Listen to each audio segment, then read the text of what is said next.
পাবি।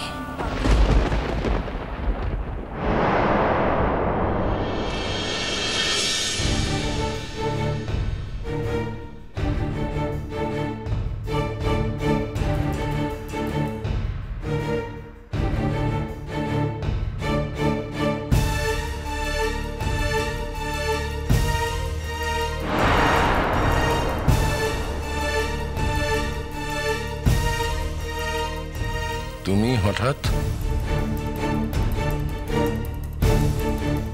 হ্যাঁ গো, শুনছো? কার গলা গো? কে এলো? মেঘলার মতো মনে হচ্ছে।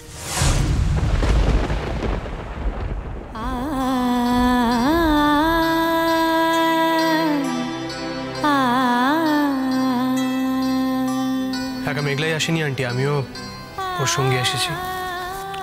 হ্যাঁ, ও বলছিল যে তোমাদের টিকিট ক্যান্সেল হয়েছে, সেই জন্যই বোধহয় আসার সময় পেলে। না আঙ্কেল, বিশ্বাস করুন, আমরা যাওয়ার আগেও আমি অনেকবার মেঘলাকে বলেছিলাম যে আমরা যদি একবার শ্রীপুর থেকে ঘুরে যেতে পারি। আসলে মেঘলাই একটু মেঘলার সময় হয়নি।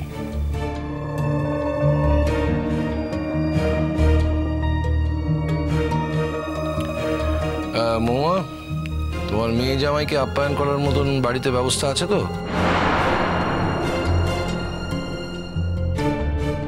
আমাকে তো বেরোতে হবে, আমার তো ইউনিভার্সিটি আছে, আমাকে তো আর পাবে না। মেঘলা, কাল যখন তোমার সাথে কথা হলো, কই তুমি বললে না তো যে তোমরা আসবে? কি করে বলবো মা, তুমি তো আমার কোনো কথাই শুনলে না, ফোন রেখে দিলে।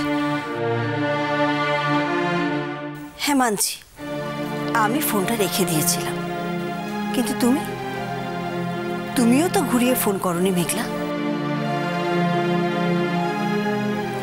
নাকি ঘুরিয়ে ফোন করার সময় তোমার ছিল না? এত বড় সংসারী মেয়ে হয়ে গেছো তুমি।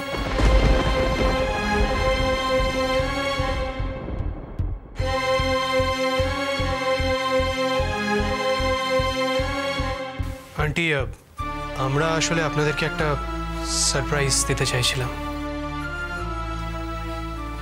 আমরা যথেষ্ট সারপ্রাইজড হয়েছি।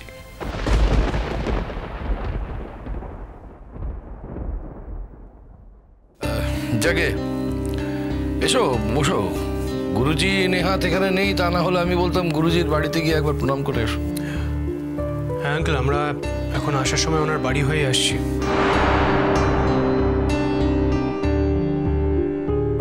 যে মেয়েটি ওনার দেখাশুনো করে, ওই বলল যে গুরুজি এই মুহূর্তে শ্রীপুরে নেই, বোধহয় কয়েকদিন পরে আসবেন।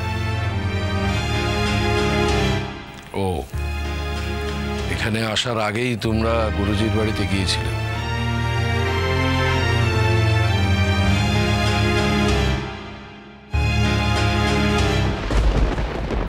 না, আসলে আপনাদের বাড়ি আসার সময় তো ওনার বাড়িটা রাস্তাতেই পড়ে, তাই মেঘলা বলছিল একবার যদি ওনার সঙ্গে দেখা করে আসা যায় আর কি, তাই গিয়েছিলাম। বুঝলাম।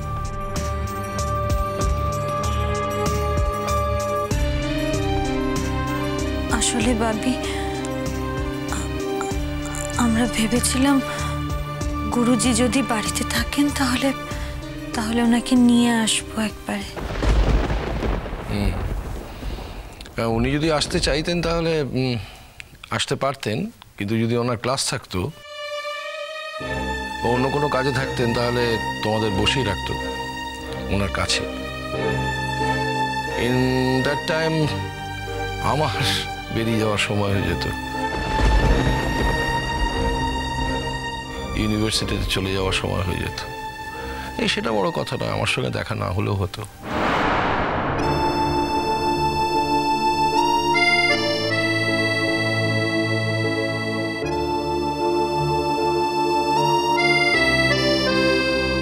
অফকোর্স সেটা বড় কথা আঙ্কেল,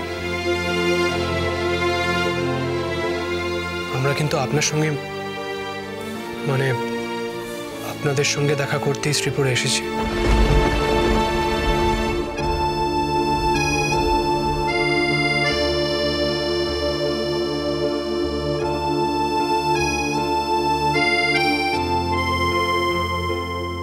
জয় হোক, জয় হোক।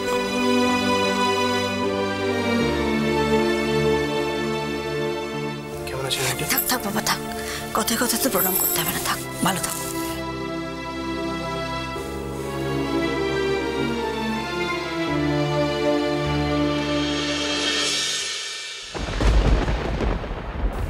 থাক।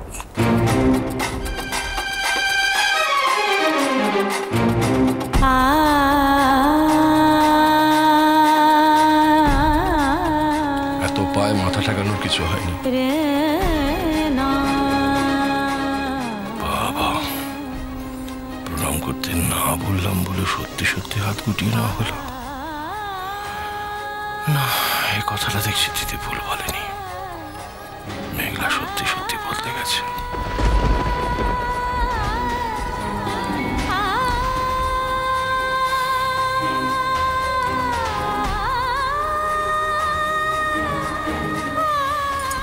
থাক থাক থাক, ভালো থাক।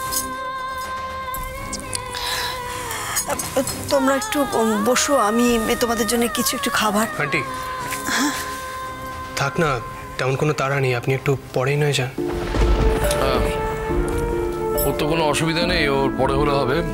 আমাকে তো তৈরি হতে হবে বেরোবার জন্য। আমাকে দিয়ে দাও। তোমরা একটু বসো, আমি খাবারের ব্যবস্থাটা করি। বসো। হ্যাঁ ভাবি, তুমি কখন ফিরবে? কেন বলো তোমার? না, এমনি। তোমার কি দেরি হবে ফিরতে? কেন, তোমার কখন যাওয়া? না আঙ্কেল, মেঘলা বোধহয় সেই কারণে আপনাকে এই প্রশ্নটা করেনি। মানে আমার কালকে একটা ওটি রাখা আছে ঠিকই, কিন্তু মেঘলা তো আজ রাতে এখানেই থাকবে ভেবেছে। ও তাই বুঝি। কিন্তু সেক্ষেত্রে কাল ওকে কে দিয়ে আসবে অনুরাগ? ও তো ভেবেছিল আপনি ওকে পৌঁছে দিয়ে আসবেন। এইটা তুমি ঠিক করনি মা। আমার শিডিউল না জেনে তোমার তো এই ধরনের প্রোগ্রাম করা উচিত হয়নি। তুমি আমার হয়ে যদি কোনো কথা বলতে চাও তাহলে তার আগে তো আমাকে ফোন করে নেওয়া উচিত ছিল তোমার, তাই না? ভাবি, তুমি এই কদিনে এত বদলে গেছো ভাবি। আমি যে আমার চিরচেনা ভাবিকে আর কোথাও খুঁজে পাচ্ছি না। আঙ্কেল, আপনার যদি কাল খুব অসুবিধা হয় তাহলে মেঘলা নয় পরশু বাড়ি যাবে। মানে একটা দিন বেশি থাকলে তো কোনো প্রবলেম নেই। আর তাছাড়া মেঘলা তো অনেকদিন বাদে শ্রীপুরে আসছে, কি বলো মেঘলা? না না বাবা, আমি তো পরশু পারবো না। আসলে সপ্তাহের মাঝখানে তো, রোববার টোববার হলে নিশ্চয়ই আমি দিয়ে আসতাম। কিন্তু মেঘলার পক্ষে কি এরকম এতদিন ধরে তার সংসার ছেড়ে থাকা সম্ভব? রোববার মানে তো আর মাত্র 3টে দিন, মানে আজ তো বোধহয় বুধবার। তা ঠিক আছে, ও থেকে যাক, আমি নয় বাড়িতে কথা বলে নেব।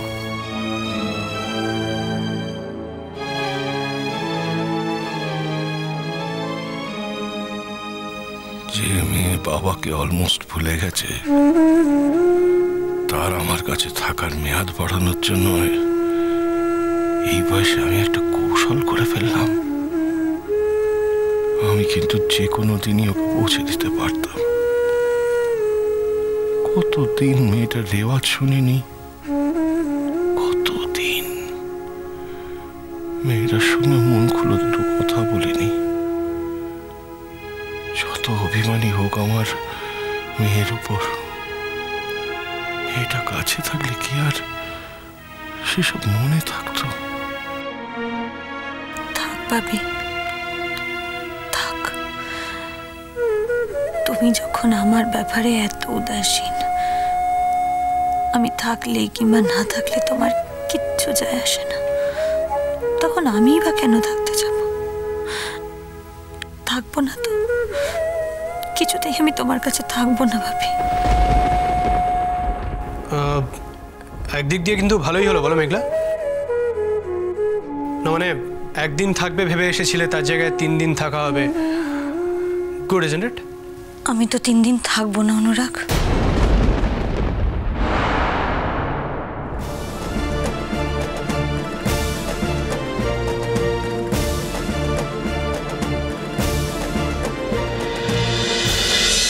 বইছে নদী